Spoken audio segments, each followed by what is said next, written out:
Office has issued a severe thunderstorm warning for northwestern Monroe County, southwestern Morgan County, northern Greene County, until 3 a.m. Eastern Standard Time.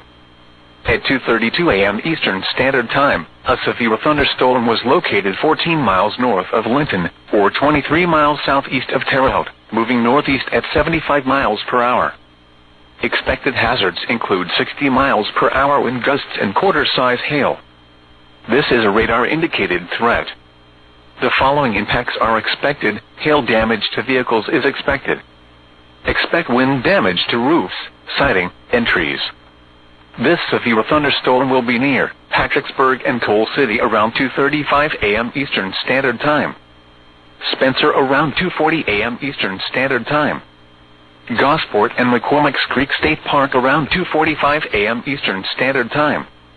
Paragon around 2:50 a.m. Eastern Standard Time. For your protection, move to an interior room on the lowest floor of a building.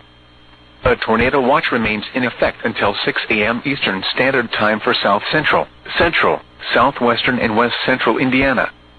Repeating, a severe thunderstorm warning has been issued until 3 a.m. Eastern Standard Time for the following counties in Indiana: Clay, Greene, Monroe, Morgan and Owen.